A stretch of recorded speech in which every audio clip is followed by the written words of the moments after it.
26 जुलाई 2023 की सुबह एक व्यक्ति नहर के पास से गुजर रहा होता है। तभी उसे वहाँ 2 बोरे पड़े हुए दिखते हैं। उसे कुछ शक होता है तो वो बाकी के गांव वालों को इकट्ठा करता है और फिर पुलिस भी मौके पर पहुंचती है। नहर किनारे पड़े इन बोरों को खोला जाता है तो पुलिस के भी होश फाख्ता हो जाते हैं। इन बोरों में एक ही व्यक्ति के शव के कई टुकड़े होते हैं। पुलिस पहले बोरे को खोलती है तो उसमें एक शव का सिर और दोनों पैर मिलते हैं, जिसके बाद दूसरे बोरे को खोला जाता है तो उसमें से इसी शव के दोनों हाथ बरामद होते हैं। ये देखकर पूरे गांव में दहशत फैल जाती है और फिर शव की जब शिनाख्त की जाती है तो पता चलता है कि ये शव गांव के ही 55 साल के व्यक्ति रामपाल का है। इसके बाद की कहानी सुनकर आप दंग रह जाएंगे।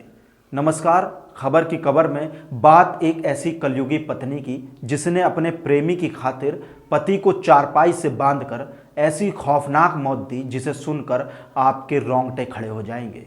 ये सच्ची घटना उत्तर प्रदेश के जिला पीलीभीत के शिव विहार इलाके की है। यहाँ रामपाल नाम का एक व्यक्ति अपनी पत्नी दुलारो, 2 बेटों और 4 बेटियों के साथ रहता था।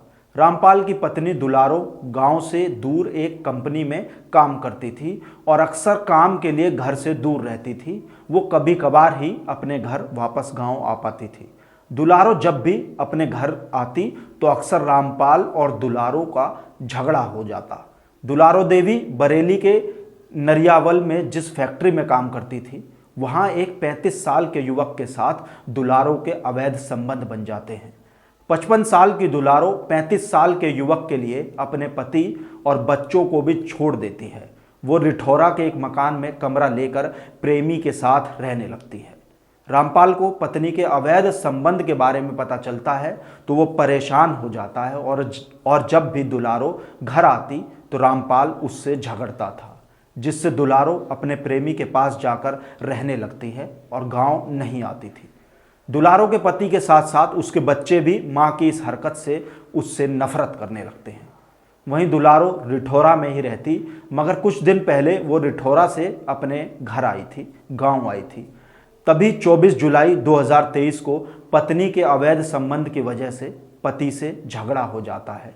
रामपाल पत्नी को ऐसा करने से मना करता है, उसे समझाता है।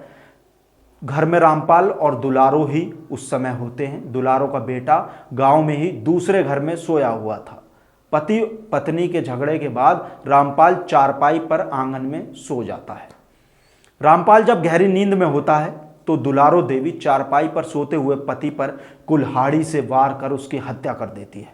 इसके बाद कुल्हाड़ी से ही शरीर के 5 टुकड़े करती है और शव के टुकड़ों को घर में रखे 2 बोरों में बंद कर देती है और फिर शव को ठिकाने लगाने के लिए इन बोरों को निगोही ब्रांच नहर में फेंक आती है और सुबह होने पर बच्चों को पति के गुमशुदा होने की बात कहती है। 26 तारीख की सुबह रामपाल का बेटा पुलिस को अपने पिता की गुमशुदगी की रिपोर्ट दर्ज कराता है। पुलिस जब रामपाल की तलाश करती है तो पुलिस को दाल में कुछ काला लगता है। वहीं रामपाल का बेटा अपने पिता की हत्या का शक अपनी मां दुलारो देवी पर जताता है। मृतक के बेटे सोमपाल ने बताया कि उसकी मां और पिता के बीच काफ़ी दिनों से झगड़ा चल रहा था। वो उसके पिता से कहती थी कि मैं तुम्हारे साथ नहीं रहूंगी और तुम्हें जान से मार दूंगी।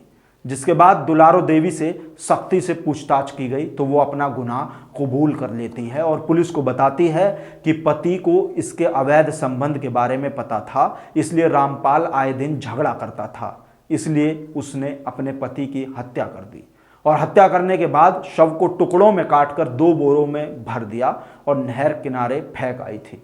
फिलहाल पीलीभीत पुलिस को रामपाल की लाश के टुकड़े नहर से मिल गए हैं। दोनों हाथ पैर और सिर 2 बोरों में मिल गए हैं, जबकि धड़ अभी तक बरामद नहीं हो पाया है। पुलिस ने दुलारो देवी को गिरफ्तार कर लिया है और उसके प्रेमी को भी पकड़ लिया गया है। कड़ी पूछताछ के बाद भी दुलारो के प्रेमी ने रामपाल की हत्या में अपना हाथ होने से साफ साफ इनकार किया है। दुलारो ने भी अपने प्रेमी के खिलाफ कोई बयान पुलिस को नहीं दिया है। पुलिस की पूछताछ में दुलारो ने बताया कि पति रामपाल की हत्या के बाद उसने खून से सनी कुल्हाड़ी को धोकर पहले साफ किया और फिर कोठरी में रख दिया। इतना ही नहीं, रामपाल के बिस्तर को नदी किनारे जंगल में भी फेंक दिया था और हत्या के बाद सबूत मिटाने के लिए फर्श पर पड़ा खून भी धोकर साफ कर दिया। पुलिस ने मृतक रामपाल के शव को पोस्टमार्टम के लिए भिजवा दिया है और आगे की कार्रवाई में जुटी हुई है। आपकी इस खबर पर क्या राय है, हमें कमेंट करके ज़रूर बताएं और क्राइम की ऐसी और खबरों के लिए हमारे चैनल खबर की खबर को सब्सक्राइब कर लें और शेयर करना बिल्कुल ना भूलें।